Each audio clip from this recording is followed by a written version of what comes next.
Go. Awestin always has the best shirts. That's a good shirt. I like it a lot. If you've ever watched Critical Role, it rivals Sam Riegel's shirt shenanigans. So, I just hopped in. I guess we're in Winners Finals? We're in Winners Finals already. And okay. 4 people who could be in Winners Finals tonight, possibly. So that is already starting off pretty poorly for Awestin. Making it back. Yeah, he's good. He's good. Awestin is a master. As Cloud, I feel like there's a pretty good reason to count him out right there. But, man, I haven't seen... I have not watched DFW in so long. I'm just like, oh my gosh, I forgot Dakpo has Luigi. Yeah. Well, Dakpo's had Luigi forever, but yeah, he went through a very long period where he didn't. Yeah. Yeah. JaySon, while you were gone, JaySon picked up and dropped Charizard and picked up Cloud. Okay, I wasn't aware of any of that. I just knew Fox. Yeah, JaySon, I don't think he's comfortable with Cloud in doubles or anything like that yet, but he has pulled it out in singles against the likes of Awestin last week in Grand Finals. That's such a horrible noise. And all right. I feel like Awestin intentionally footstole him right there, but Luigi can fly, and he's going to take him to the skies. Dakpo with the pre-patch kill. That's very hard to find these days. A man can dream, and that man's dream came true. He was dreaming in the skies.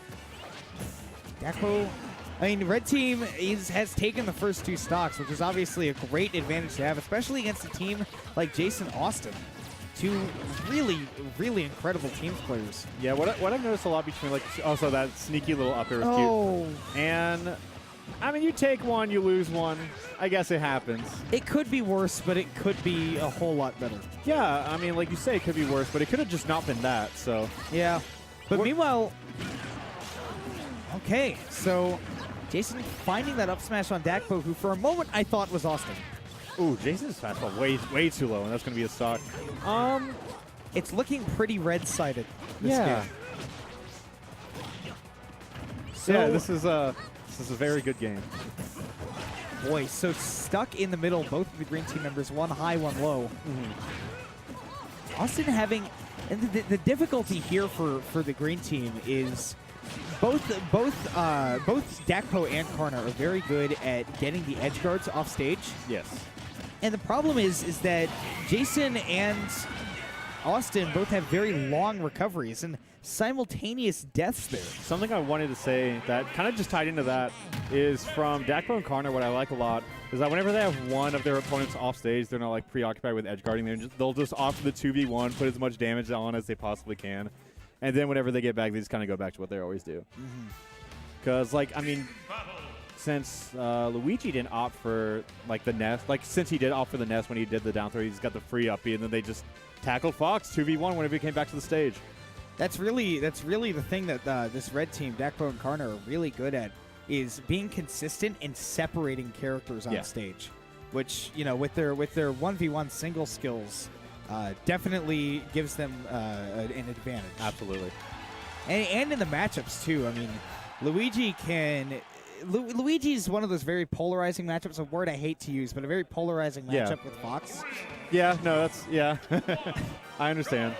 It's an overused word, but if you're going to describe a matchup as polarizing, that is the one. JaySon had a shield the size of a Skittle.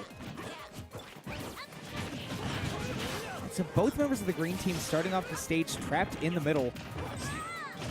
Really interesting to just see how quickly red team can divide and conquer here, as both are on different sides of the stage, but Karna quick to save his teammate. Yeah, and also they were really good at picking their fights. They were, we got the pre-patch kill yet again.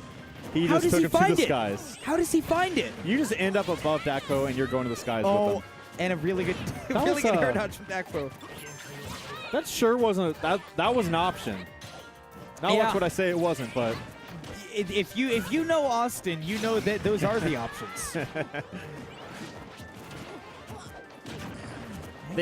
Red team just seems so aware of what the other person's doing on their team, and that comes from Dakpo and Karna being a relatively static team. Yeah. JaySon and Awestin, I mean, Awestin will team with whoever and find relatively good success. He's a very good teams player. JaySon normally to team with Yellow-Rello. So to see these two very good teams players just team with people that they're not as familiar with, quite impressive that they're actually here in Winners Finals. It's always impressive when you see people team for like their first time they were top 8 at a national or something like that. That's like the first time that Zero and Nairo ever teamed, and we were like, well, yeah, they're two good players, but how will it work? And then it did. I don't remember what tournament it was, but I remember Anti and Salem team recently. Oh gosh, for the first time. I don't remember where that was at, but they got like they did incredible. Was that Genesis? No, it was before that. I think it was Zero Saga. It could have been Zero Saga. I don't remember. I don't remember. Someone can fact check that for me, but I do know what happened. JaySon going for a gimp and almost getting gimped himself, but at a low percent yeah, like life that. and death of Fonz. There goes Awestin to what I believe was a Luigi up smash. It was a little hectic in here. 4 stocks to 3. Green team finding a little way to get back. Red team is at a higher percent cumulatively. And then Cloud Nair just takes them all away. I do like how whenever like someone's like out of a landing lag or they're recovering, the other player on the red team always seems to cover them and play defense. And again, that is what the red team is about. It's about either dividing and conquering, or they're there to save each other. And that's Absolutely, pretty much how it gets. Like the whole name of their game just seems to be awareness, and that's a dead fox. Yeah. I do like what Awestin went for. That I think he did take his jump, so that's a dead Luigi. Yeah. Dakpo, he could have actually survived that, but the side B was a little too panicked, a little too early. Not something you generally see from a player like Dakpo. I mean, I don't think it was too panicked because he didn't have a jump, so he had to try and charge it as high as he could so he could up you the ledge.